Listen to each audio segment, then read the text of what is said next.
Hands name, Honorable Deputy Mayor and my friend Baili Pitala, Honorable Deputy Mayor of Cambridge, and my dear friends. I am very much privileged and really delighted to be here with you to deliver my address on social justice and political equality. Without introduction, I am coming to the subject itself. The major responsibility of a state is the administration of justice. That is, protection of political rights, their fundamental rights, and to the application of the law and the punishment of the offenders are the essential components of administration of justice. But social justice is different.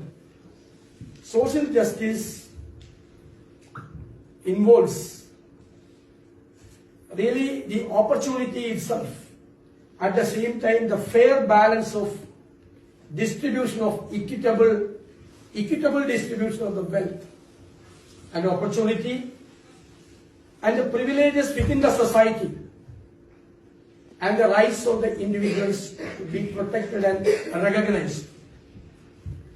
As per the social theory propounded by Socrates, people agree to follow the rule of law, but at the same time they expect that the state shall discharge their duties for the benefit of the people. One of the major responsibilities is the administration of justice and of course social justice. Equality and social justice are the goals for fairness in the society. For example, right to education, as he said, right to education, free access to health care, equal pay, housing, employment opportunities, criminal justice.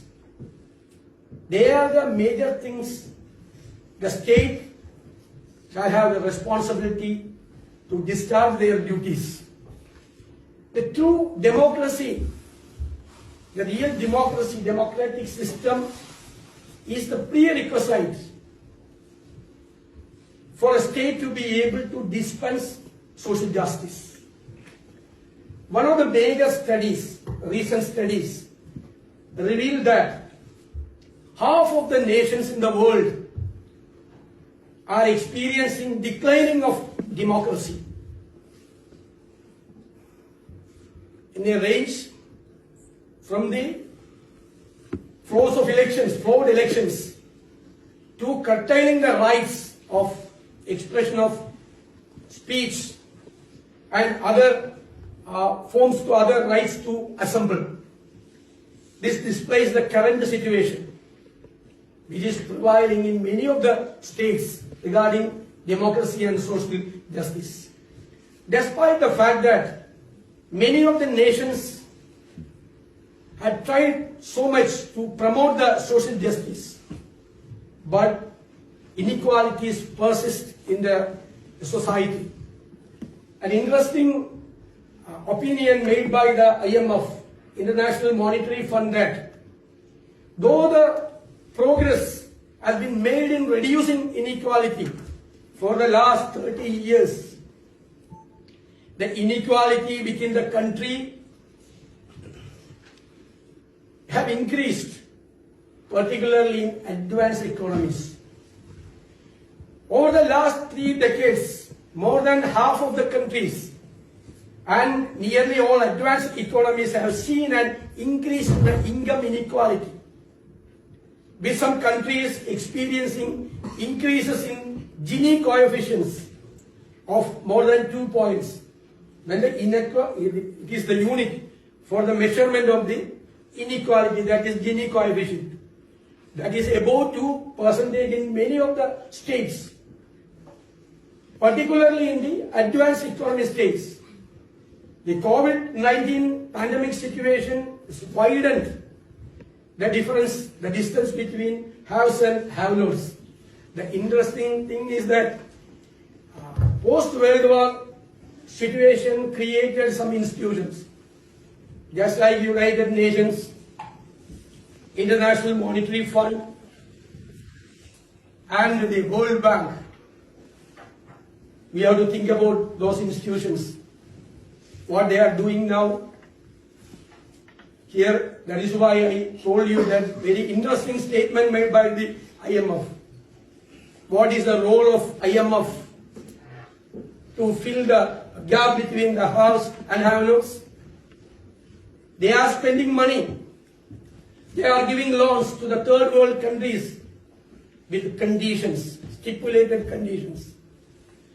After obeying these conditions, after imposing these conditions, they will be in trouble.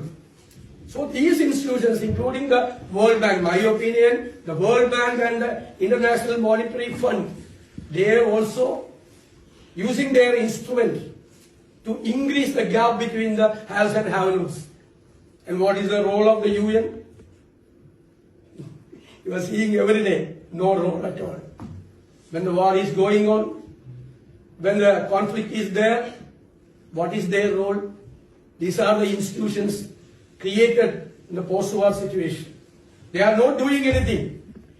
The concept of social justice arose in the 19th century as a result of the ill effect of the Industrial Revolution, as wealth was concentrated in the hands of few, and the workers and laborers were subjected to extreme exploitation. Even the small children were made to work factories for extended hours. As a result of this, the laissez-faire and the less governance then prevailing in some countries paved the way to welfare state theory. What is laissez-faire? Abstention by governments from interfering in the working of the free market. Government didn't have any leading role. Government was having the role of only a facilitator. That is a laissez-faire system. The market economy was controlling the entire situation. Government didn't have any role. That laissez-faire and less governance. As a result of the Industrial Revolution, the gap has widened. As a result of this gap, this laissez-faire and the less governance have gone. Then the theory has started, the welfare state theory. The welfare, what are the responsibilities of a welfare state? That I told you earlier, that right to education. Every citizen has a right for education and free access to health care, equal pay, minimum wages. Minimum wages should be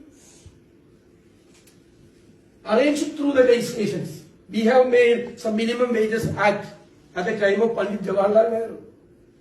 Pandit Jawaharlal Nehru introduced Bonus Act, Industrial Dispute Act, and this Minimum Wages Act.